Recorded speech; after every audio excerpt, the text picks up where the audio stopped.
what piqued your interest in photography? Like, what made you want to start photography as a big project and not just... From those photos, you mean? Like, what piqued your interest to start, like, photography? For me, when I started photography, the interest photo was documentary photo, actually. Okay. Yeah. Okay. I think you saw it before. There is a photo from here, from Jungule, I think. Okay. Yeah. It's a photo for a boy who was lying down, and there is a falcon waiting for him. Yeah, I've seen that photo. Yeah. It's by you? No, it's by a Southern African photographer. Okay. Yeah. South African? Yeah. Okay, I've seen that photo. So that's what piqued your interest, or what made you want to start? Yes. Okay. Yes. Okay. And also I used to write stories, short stories. Yeah. Yeah. Okay. You have those published, or you yes. share them on socials? Yes. Okay. Okay. Do you have like a specific favorite photo here? No, they are all favorite. They are all and favorite? that's why I suffered it when I was doing the selection photos exhibitions, to select only 2 pieces from a whole project, from like more than 100 photographs. It was really hard, and it took like 3 months to choose. To choose. Yeah. Okay. Yeah. Okay. So the reason why I started photography, because I was doing, as I told you, I was doing a short story as a storyteller, writer, and it was in Arabic. I used to write in Arabic. So it's difficult to have like large audience on a specific language. Okay. Yeah. So here most of the people are used to read in English, I think, and in East Africa in general. Yeah. So I shifted to photography because it's everyone can understand the photos, and photography as well is straightforward. Yeah. Do you have a theme? But you explained you have like fine arts and you have documentary work. Yes. So those are your 2 main themes. Yeah. Okay. It's even documentaries photos. I used to write captions for photos. Okay, like a backstory. Yes. And there is also kind of photo books. It's not familiar here, but outside everyone knows. You can work on a specific project, then you can write about the photographs. Yeah. Currently I'm working on more than 3 projects on time. This one, we are in collaboration with a poet called Ade. Yes, he used to write poems about each photos. Yeah, those we have like 80 photographs at the same theme. We are using different colors like red and golden and white. Yeah. So we are gonna publish it on a book, like the photo and and poem. Yeah. Okay. Yes. Okay, that's nice. And also there is a documentary projects like Women of Sobat. Women of Sobat, it's a collection of photographs that have been taken from Ulang and Nasir and that area. I was trying to document the life of the women there and how they are suffering with like environment crisis, like flooding, and also the human crisis also, like wars and so I've been writing about it and taking photographs. Yeah, so I'm going to publish it on one book. Okay. Yeah. That's good. Okay. Besides taking photos, I do also short films. Yeah. Okay. You post them on YouTube? Yeah, some of it are on my YouTube channel, but most of it I used to just have it on my website. Okay. Yeah, those ones for you have all film the link festivals. on your profile, right? Yes, I have. Okay, that's good. For anyone interested in photography and videography, do you have like favorite equipment? For me, the most important thing that to know how to tell stories visually. The equipment just tools, we use it, but it can. Now on YouTube you will find so millions of videos telling you that if you want to be the best photographers, you should have like camera this type and those.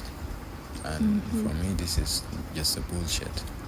If you wanna like be the best, you should read a lot. You should have a look at your environment and your own stories. It's like telling a poet like which pen to use the best. Yes. Right? Yes. Because it's you to tell the story. It's okay. You. Okay. Do you do a lot of editing, or you just try to keep them as natural as possible? No, I try to do it just to keep them natural. I do my setup on the camera. Most on Okay. Have you faced any challenges like trying yes, to a use? lot.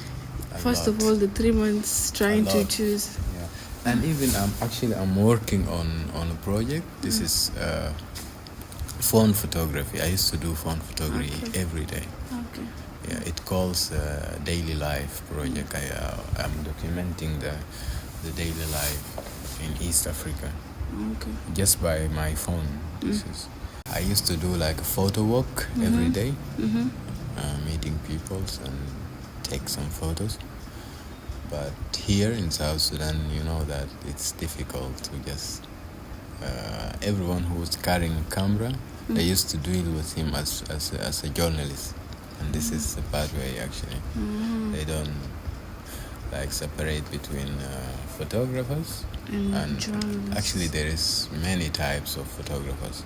Like there is commercial photographers who are used to do like covering the events and this type, and there is also storytelling photographers. And there is also photojournalists. So everyone who's carrying camera, they deal with him as a journalist. In real sense, everyone has a different motive. Yes. People used to just take photos and sell it for the NGOs.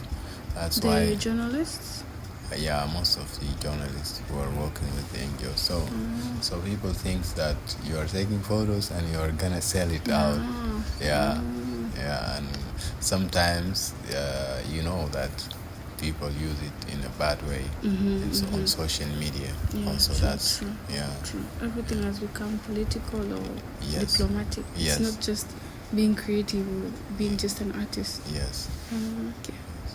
I remember 5 years ago I took photo from an old guy from Gaiten. He was in the camp there, so I took him a portrait and I just published it. I posted on social media. So I think one of his cousins saw it. So he came to me and he wanted to put me on jail because of that photo.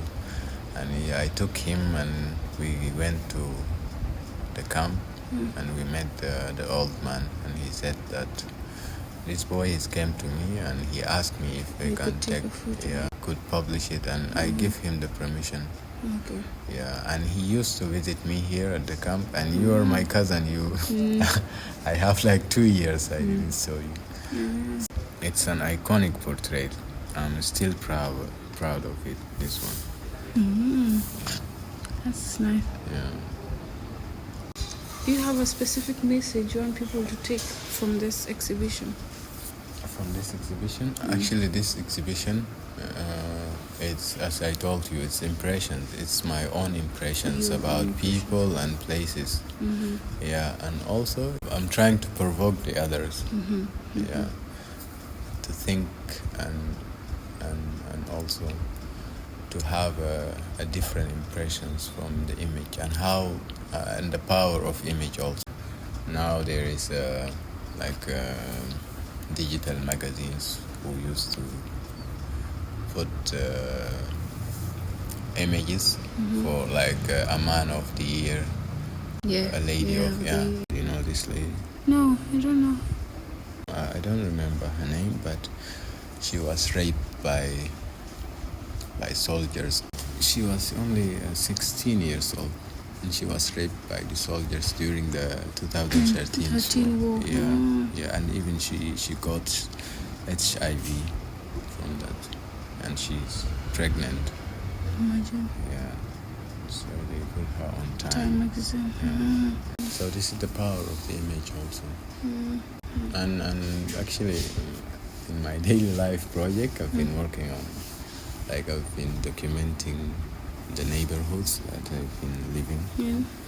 And someday I took a photo for a house, and his landlord, the landlord, also portrait of him. And after like 7 years, someone came to rob that land also.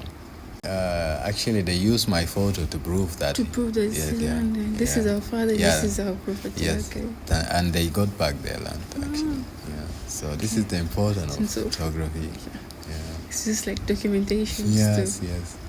So for those who want to start photography, there is so many techniques you can learn from YouTube, like how to use the camera. Yeah, but don't get like upset about the brands. I want this and I want this. If you have just a camera, even we all have phones. The phone also can take a good photo. Camera, True. You can just use it. And also you have to look at the photos, the others photographers also. And see their exhibitions, and also there is books about photography. There is a lady called Susan Sontag, American lady. She wrote a very important book called On Photography. Yes, and how photography and what photography means to us.